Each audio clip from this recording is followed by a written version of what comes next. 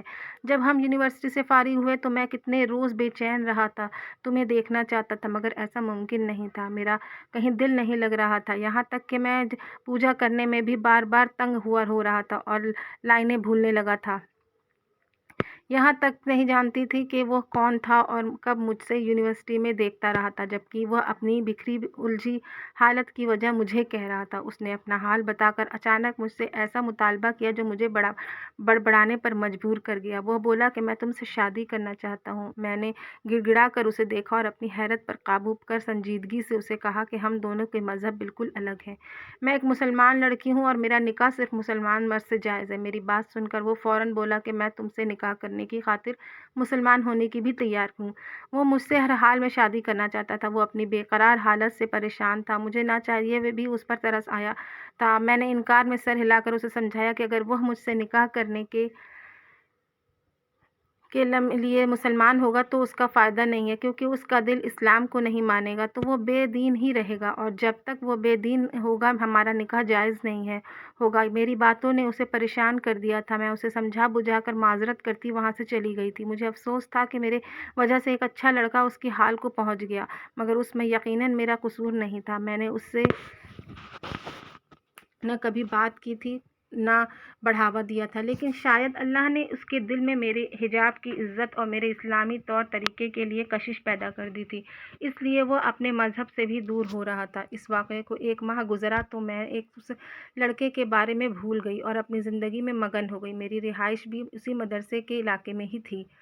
والدین کو میرے بچپن میں ہی انتقال ہو چکا تھا۔ میں نے چچا کے گھر رہ کر اپنی ابتدائی عمر گزاری، مگر جو ہی میں یونیورسٹی میں پہنچی اپنے لیے چھوٹی موٹی نوکری کر کے چاچا کے گھر سے ہمیشہ کے لیے ہاسٹل میں شفٹ ہو گئی تھی۔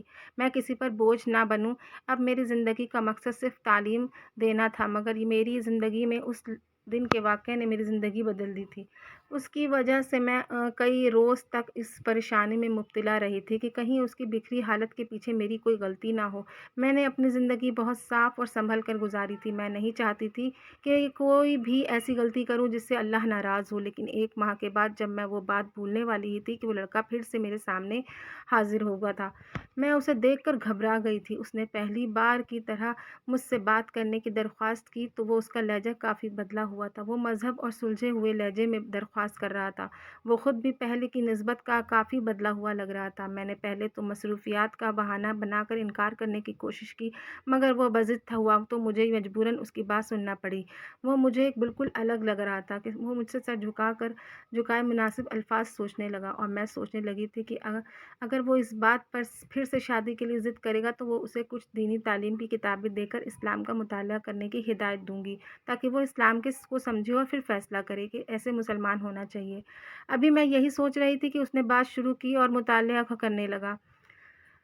میں جھٹکا کھا کر رہ گئی۔ وہ بول رہا تھا اس نے اسلام قبول کر لیا اور اس بار اس نے اسلام کو سمجھ کر اسلام کا مطالعہ کر کے اللہ کی خاطر قبول کیا تھا۔ اس کا اسلامی نام ابو بکر تھا۔ میں حیران سی اس لڑکے کو دیکھ رہی تھی۔ تب وہ بولا کہ جب میں نے اسے اسلام کو سمجھ کر قبول کرنے کو کہا تھا تب ہی سوچ چکا تھا کہ وہ اسلام کا کر دے گا۔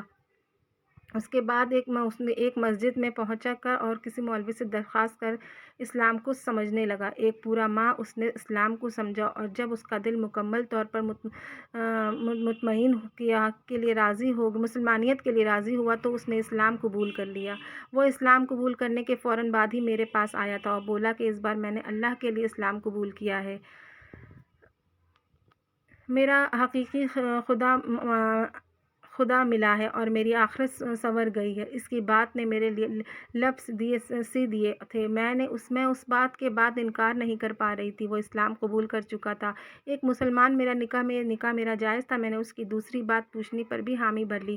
اس نے مجھے کبھی یہ نہیں کہا، اور اس نے اداسی سے بتایا کہ اس کی ماں کٹر ہندو ہے، وہ کبھی اسلام قبول کرنے پر راضی نہیں ہوگی۔ وہ اپنی ماں کی آخرت کو لے کر فکر مند تھا۔ میں نے تب دل میں ٹھان لی تھی کہ میں اس کی ماں کو بھی مسلمان کر کے رہوں گی۔ شادی کے بعد ابو بکر مجھے اپنے گھر لے گیا اور مجھ سے درخواست کی کہ جب تک وہ اس کی بات نہ اس کے ساتھ رہوں، کیونکہ وہ زندگی کے اس حصے میں اپنی ماں سے تعلق نہیں توڑنا چاہتا تھا۔ میں نے اسے تسلی دی اور اس کے ساتھ اس کے گھر پہنچ گئی۔ میرے شوہر ابو بکر کی ماں اس کے اسلام قبول کر لینے کی خبر سن کر ہی آپے سے باہر ہو گئی تھی۔ وہ مجھے اس کی وجہ سے ماننے لگی تھی اور کسی حد تک یہی سچ تھا کہ اللہ نے میری مدد کی تھی اور میں نے اپنی ساس کو اس کی بیماری سے شفا سے علاج کر کے انہیں بھی مسلمان کر دیا تھا۔ وہ اپنے آخری دنوں میں تیزی سے اسلام سیکھنے لگی تھی اور مطمئن بھی ہو چکی تھی کہ مگر ان کے پاس وقت بہت کم بچا تھا۔ 2 ماہ بعد ہی وہ اسلام کے دائرے میں داخل ہو کر انتقال کر گئیں۔ اگر آپ کو یہ کہانی پسند آئے تو اس کہانی کو پلیز لائک کریں، اسے شیئر کریں، سبسکرائب کریں۔